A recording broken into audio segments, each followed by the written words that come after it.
بذكر الله ترتاح القلوب وتنزاح المتاعب والكروب بذكر الله ترتاح القلوب.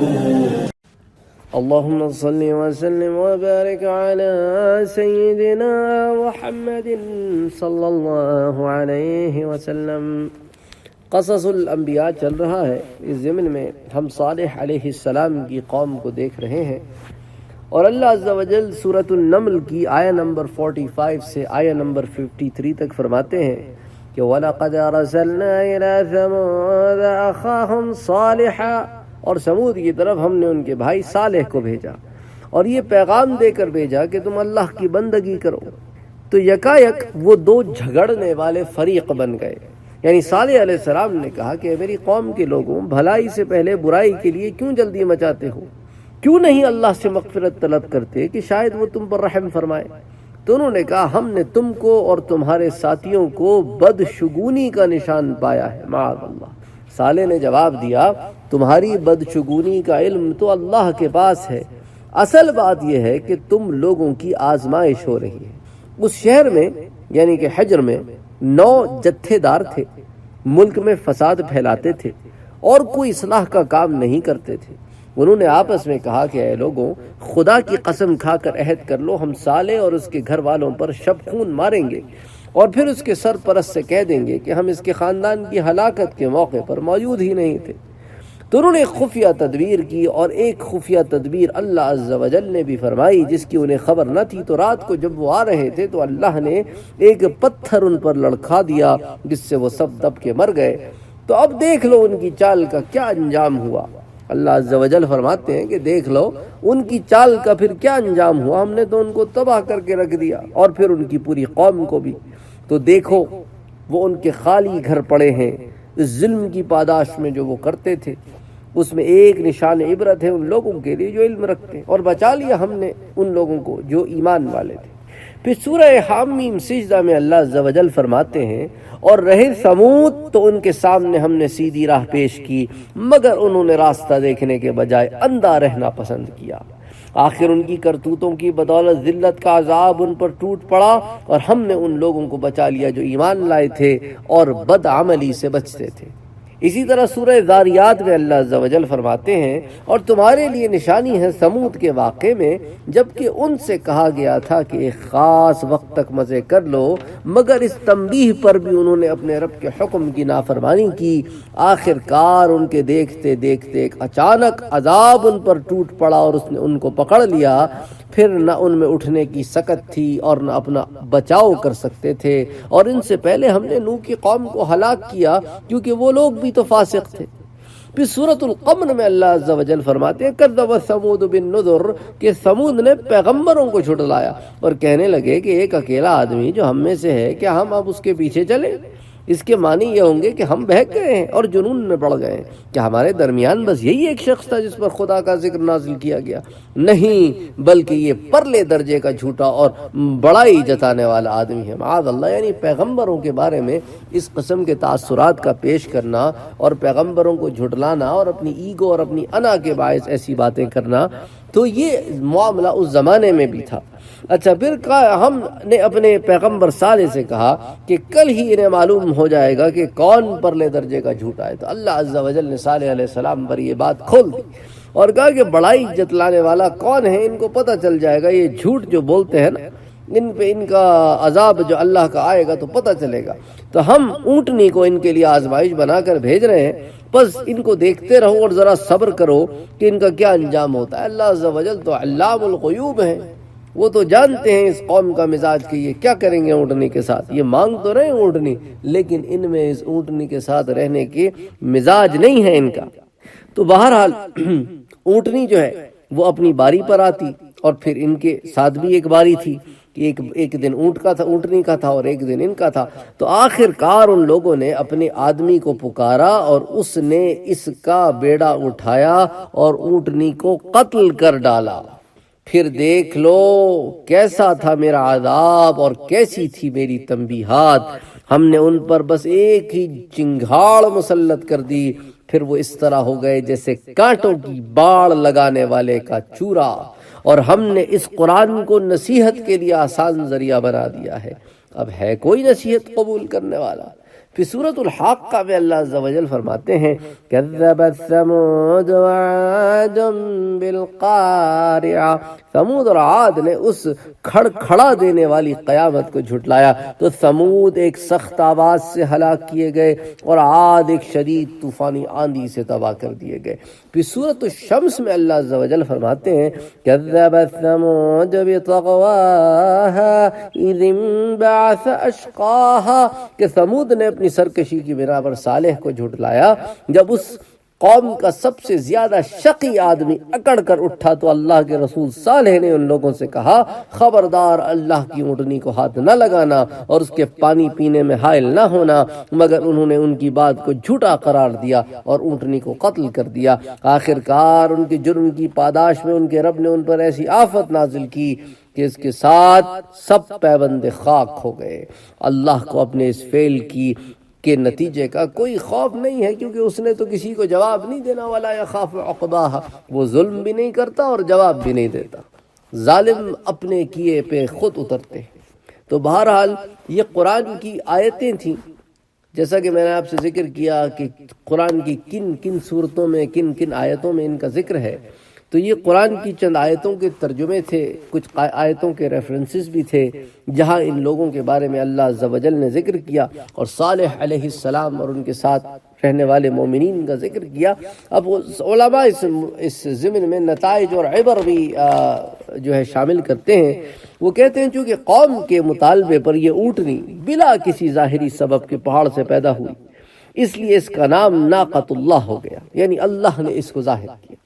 یہ ایسے ہی ہے جیسے حضرت حوا علیہ السلام بغیر ماں کے اور حضرت عیسیٰ علیہ السلام بغیر باپ کے اور آدم علیہ السلام بغیر ماں باپ کے پیدا ہوئے۔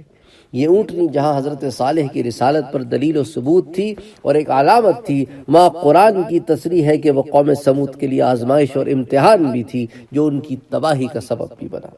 ہر زمانے میں اللہ کی سنت و عادت رہی ہے، جس کو قرآنی الفاظ سنت اللہ کہتے ہیں، کہ جب کبھی بھی کسی قوم کی طرف رسول بھیجا جاتا ہے اور وہ قوم کو ہدایت و نصیحت پر بلاتا ہے اور قوم اس کی بات نہیں مانتی اور قوم نافرمانی کرتی ہے اور قوم پھر نشانیاں مانگتی ہے، اور جب وہ نشانیاں ان پہ بھیجی جاتی ہیں اور ان نشانیوں کا وہ انکار کرتے ہیں، پھر یہ اللہ کی سنت ہے کہ ان کو تباہ کر دیا جاتا ہے، چاہے وہ قوم نوح ہو، قوم عاد ہو، قوم ثمود ہو یا قوم فرعون ہو۔ جب اللہ عز و جل کی نشانیاں ان پر ظاہر ہوتی ہیں اور وہ پھر بھی جھٹلاتے ہیں تو پھر ختم کر دیے جاتے ہیں۔ اچھا، البتہ پوری تاریخ انبیاء میں صرف ایک قوم ہے، یعنی قوم یونس، کہ اللہ تعالیٰ کے قانون پاداش سے مستثنیٰ ہے، جس کی تفصیل انشاءاللہ پھر یونس علیہ السلام کے ضمن میں آئے گی، اور اس کی وجہ بھی ہم آپ سے ذکر کریں گے کہ کیا وجہ تھی کہ اس قوم پر پھر اللہ کا عذاب نہیں آیا۔ لیکن اللہ کا عذاب جب اس کا فیصلہ ہو جاتا ہے تو سنت اللہ یہی ہے کہ پھر وہ ہو کر رہتا ہے۔ تو اچھا، ایک شبے کا ازالہ بھی کر دیں کہ پاداش عمل کا قانون اگرچہ ہر نبی کی قوم کے ساتھ یکساں رہا ہے، لیکن اس سنت اللہ سے اللہ کے رسول صلی اللہ علیہ وسلم کی امت مستثنیٰ رہی ہے، اور اس کی تصریح خود حضور نے سے ثابت ہے کہ بخاری شریف میں آتا ہے کہ آپ نے ارشاد فرمایا کہ میں نے اللہ سے دعا مانگی کہ وہ میری امت پر عذاب عام مسلط نہ فرمائے، اللہ نے میری یہ دعا قبول کر لی ہے۔ تو اچھا، پھر قرآن حکیم میں اس دعا کی مقبولیت کی تصدیق موجود ہے سورۃ الانفال میں، وَمَا كَانَ اللَّهُ لِيُعَذِّبَهُمْ وَأَنْتَ فِيهِمْ، اے اللہ کے رسول اس حال میں کہ آپ ان میں موجود ہیں، اللہ ان کافروں پر عام عذاب مسلط نہیں فرمائیں گے۔ اچھا، بعض دفعہ انسان کو خوش عیشی اور دنیاوی جاہ و جلال دیکھ کر یہ غلط فہمی بھی پیدا ہو جاتی ہے کہ جس قوم یا فرد کے پاس دنیاوی آسائش ہو، صحت و قوت کی بہتات ہو، تو یقیناً اللہ اس سے خوش ہے اور اس کو اللہ کی خوشنودی حاصل ہے۔ یہ ایک غلط نظریہ ہے، ایسی بات نہیں ہے۔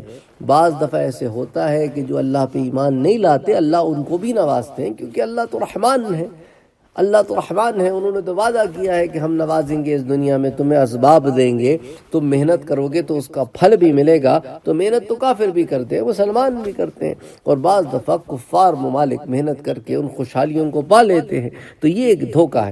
صالح علیہ السلام اور ان کے ساتھیوں پر یہ طعنہ زنی کرتے تھے یہ لوگ کہ تم لوگ تو غریب ہو، بے طاقت والے ہو، اور ایک آدمی ہے اس کو رسول بنایا ہوا ہے، اپنی طاقتوں پہ وہ گھمنڈ کرتے تھے۔ جیسے آج کل کے زمانے میں بھی ایسے ہوتا ہے کہ باطلین جو ہے وہ اپنی طاقت پر گھمنڈ کرتے ہیں، لیکن یہ کوئی دلیل نہیں کہ وہ حق پر ہے، بظاہر اس سے کہ ان کے پاس طاقت ہے، عیش ہے، آرام ہے، مال و دولت ہے۔ تو اللہ عز و جل نے کہا کہ یہ تو ان کی خود فریبی ہے۔ اسی لیے اللہ نے جب بچا لیا صالح علیہ السلام اور ان کے ساتھ جو لوگ تھے تو یہ بات صاف ظاہر ہو گئی کہ یہ دنیاوی چیزیں جو ہیں وہ کسی چیز پر کوئی دلیل نہیں۔